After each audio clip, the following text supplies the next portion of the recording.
Salam Adam and GINU to all the listeners.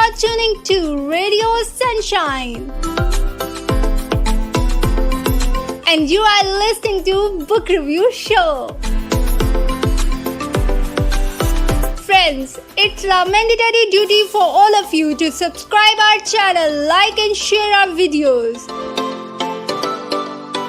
And don't forget to turn on the notification bell.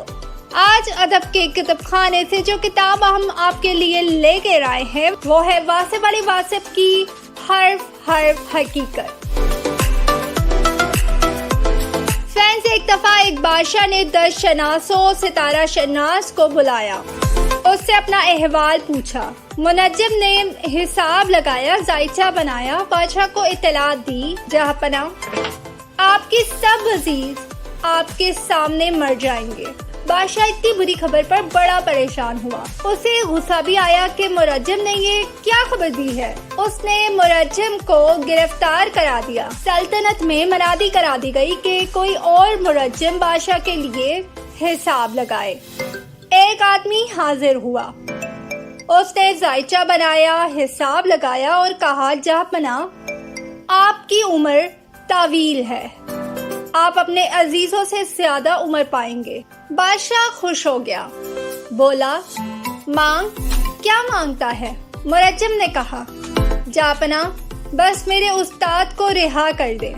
سلطان نے وضاحت چاہی. مرجم نے کہا, گرفتار مرجم میرا استاد ہے. اس نے بھی وہی کچھ بتایا جو میں نے بتایا, لیکن وہ الفاظ کے انتخاب میں محتاط نہ ہو سکا. آپ عزیزوں سے زیادہ عمر پائیں یا آپ کے عزیز آپ سے پہلے مر جائیں, بات تو ایک ہی ہے لیکن ادائیگی مختلف ہے.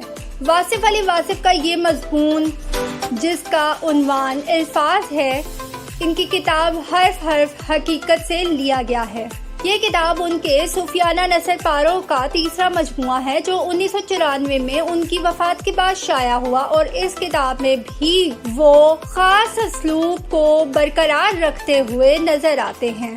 اپنے اس مضمون میں وہ لفظوں کی اہمیت کو اجاگر کرتے ہوئے نظر آتے ہیں, اور وہ بتاتے ہیں کہ الفاظ کا زندگی کے ساتھ کیا تعلق ہے. وہ کہتے ہیں کہ الفاظ ہی کے دم سے انسانوں کو جانوروں پہ ترجیح دی گئی ہے, یعنی انسان کے اشرف المخلوق ہونے کا باعث یہ الفاظ ہی ہیں.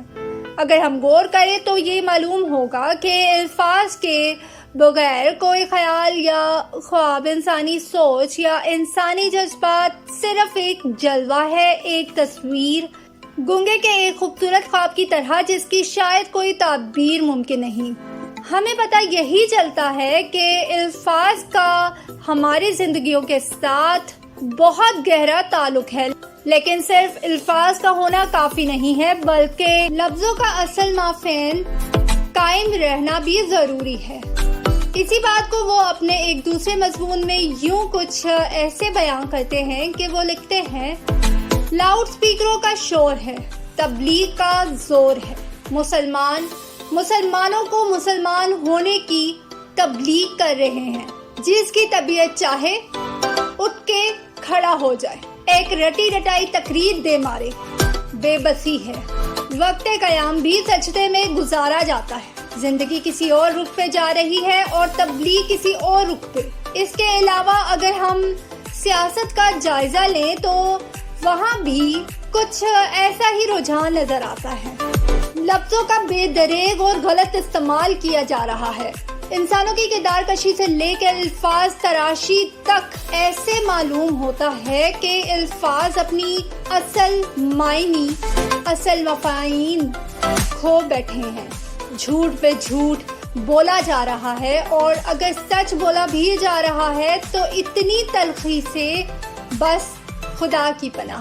اس پوری بات کو کرنے کا مقصد یہ ہے کہ فرینڈز, الفاظ قدرت کا ہمارے لیے بہت انمول تحفہ ہے, اور ہمیں کوشش کرنی چاہیے اور دعا کرنی چاہیے کہ ہم اس امانت کو, اس ذمہ داری کو بڑی خوبی کے ساتھ نبھا سکیں اور اس کو ایسے طریقے سے ادا کر سکیں. اس کے بعد واصف علی واصف کے دوسرے مضمون پہ نظر ڈالتے ہیں جس کا نام ہے کائنات اور کائنات۔ اپنے اس مضمون میں ہمیں دو کائناتوں کے امتزاج اور اختلاف کے بارے میں آگاہ کر رہے ہیں۔ وہ کائنات ہے، اس کائنات کے اصول اور قانون تمام برابر ہیں، مگر زندگی کا انجام موت پہ ہوگا۔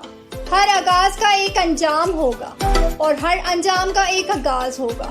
بات اگر یہیں تک ہوتی تو یوں محسوس ہوتا ہے کہ یہ کائنات مشین بن کر رہ جاتی، لیکن ایسا نہیں ہے۔ وہ کہتے ہیں کہ اس کائنات کے ساتھ ایک اور کائنات ہے جو پوری طرح سے متحرک ہے، جو پوری طرح سے کار فرما ہے، اور وہ ایک ایسی کائنات ہے جس کو وہ پرسرار کائنات کہتے ہیں۔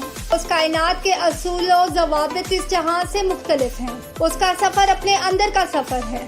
مثال کے طور پر یہ آگ کی جبلت ہے کہ وہ جلے گی یا جلائے گی، لیکن ہم یہ بھی جانتے ہیں کہ وہی آگ ابراہیم علیہ السلام کے لیے سلامتی بن جاتی ہے، ان کا ایک بھی بال بیکا نہیں کر سکی۔ تو اسی باطنی اور پرسرار کائنات کے لیے بہت ہی خوبصورت لفظ اس مضمون میں قلم بند کیے ہیں۔ وہ روح کی کائنات ہے، نشانیوں کی کائنات ہے، جلووں کی کائنات ہے، محبوب کے انکشاف کی کائنات ہے، رضا اور منشا کی کائنات ہے۔ وہ مخفی کائنات اسی ظاہری کائنات کے اندر ہے۔ وہاں خاموشی بولتی ہے، وہاں درخت باتیں کرتے ہیں، پہاڑ پیغام رسانیاں کرتے ہیں، دریا علامتیں بن جاتے ہیں، سمندر حقیقت کا روپ اختیار کر جاتے ہیں۔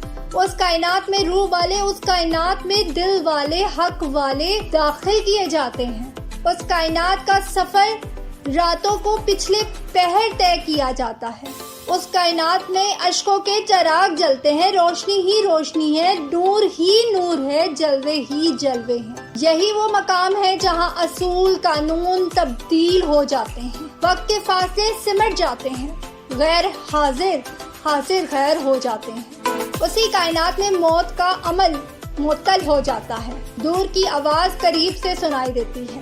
یہ مخفی کائنات اللہ کے خاص بندوں کی کائنات ہے، ان لوگوں کی کائنات ہے جن پہ ان کا فضل ہوتا۔ یہ کائنات کوشش سے نہیں، نصیب سے ملتی ہے۔ یہ عجب بات ہے کہ انسان آگ لینے جائے، پیغمبری لے کر آئے۔ یہ کیسی کائنات ہے؟ اسی کیفیت پہ علامہ اقبال کا بہت خوبصورت شعر ہے۔ وہ لکھتے ہیں، کھو نہ جا اس سحر و شام میں صاحب ہوش، ایک جہاں اور بھی ہے جہاں نہ پردے ہیں نہ دوش۔ میں نے پایا اسے اشک سحر گاہ میں، میں نے پایا اسے اشک سحر گاہ میں، جس در نایاب سے خالی ہے صدف کی آغوش۔ اس ظاہری کے ساتھ ایک باطنی کائنات بھی اپنا وجود رکھتی ہے، اور ہمیں کوشش کرنی چاہیے کہ اس جہاں میں رہتے ہوئے اس کائنات کی تلاش بھی کرنی چاہیے، اس حقیقت کو بھی دریافت کریں، تاکہ اس زندگی میں بھی اور اگلی زندگی میں بھی ہم کامیاب ہو سکیں۔ دیجیے اپنی آرجے کو اجازت، رکھے گا اپنا بہت سا خیال اور کوشش کیجیے گا کہ آپ سے کسی کو تکلیف نہ ہو۔ اللہ نگہبان۔